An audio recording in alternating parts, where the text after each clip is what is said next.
If you are unfortunate enough to pick up a puncture repair like what happened on this tyre here, I'm going to show you a tyre repair kit that you can get and how you can easily repair this issue.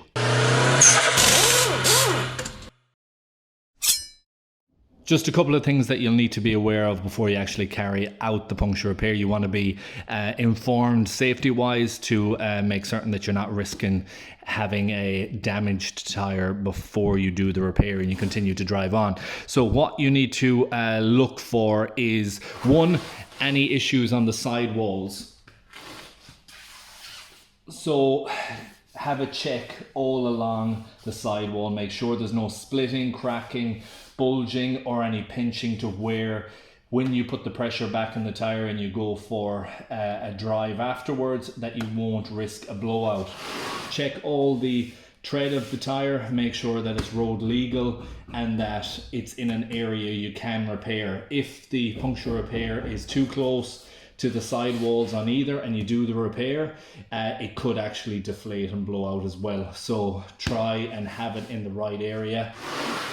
The other thing is, when you get a puncture repair like this one, or when you get a puncture and you're doing a repair like this one, area of direction. So the way that it actually penetrates through, that's where you want to use the tool and the plug exactly in that way. Now, I have seen some of these being dislodged to where it's only got the puncture left in it and the actual item that penetrated it didn't stay with the tyre or actually got dislodged as the tyre kept driving. And what you will need is potentially a pliers or something to pull it out in the direction it went in. Now, I had already loosened this one beforehand, but you want to follow that direction. If you don't have a nail, a screw or something already in there, use a really thin Phillips screwdriver and you can find the direction by just putting it in that way. Won't go in straight, won't go into the right, but when we angle it in the same way that it penetrated, we now know that's the way we need to use the tool when doing the repair.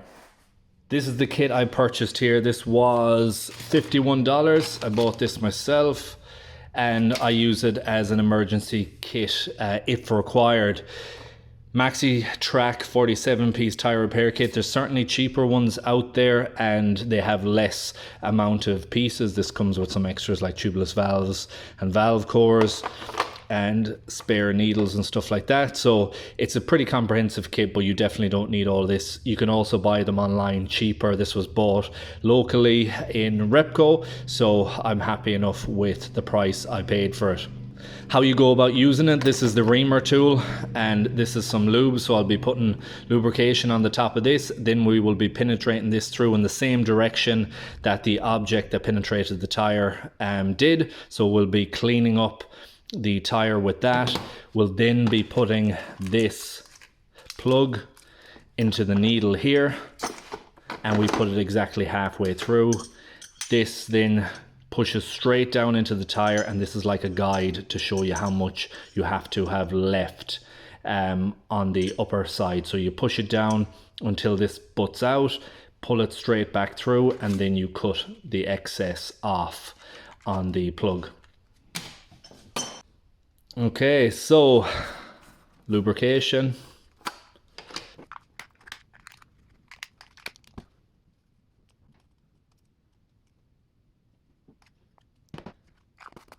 So I've got that all lubed up now and I'm going to be using one of these through the needle.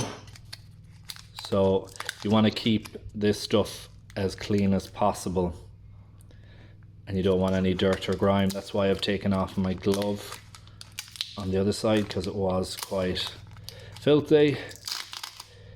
Take it out, pinch the top of it. It's a little bit sticky, but you want to be able to push it through.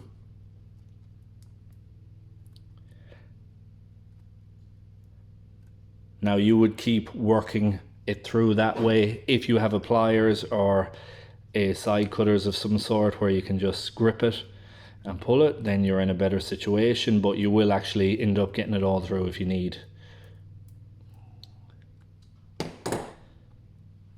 Just work it through like that.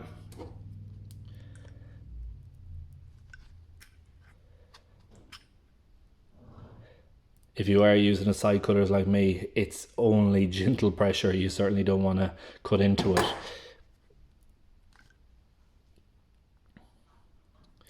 Then when you get it to that stage, you just fold it back.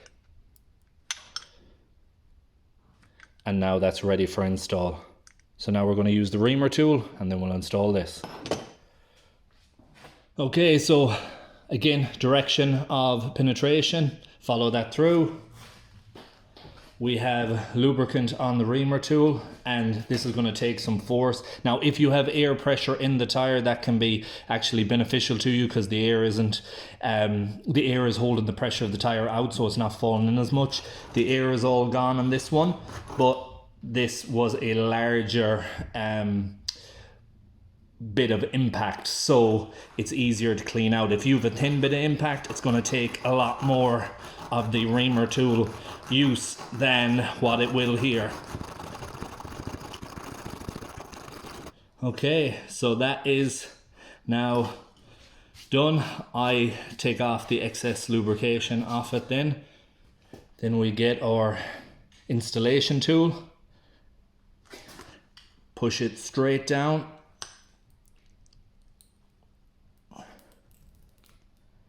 And you can see it butts out then, and we pull. What you do then is with a knife or a side cutters, you just take off the tip bit. So you want to take some of the excess off, but it's still got to have a piece at the top. That'll then wear into the thread and it'll be good to go. I'm going to put air in this tire now. I'm going to squirt some water around it to see that this has been successful.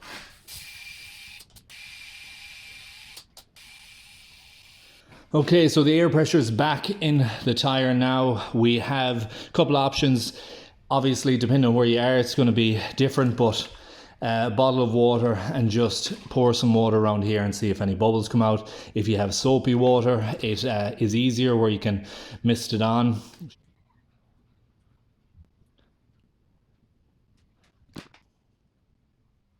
And just try and keep pooling the water around it.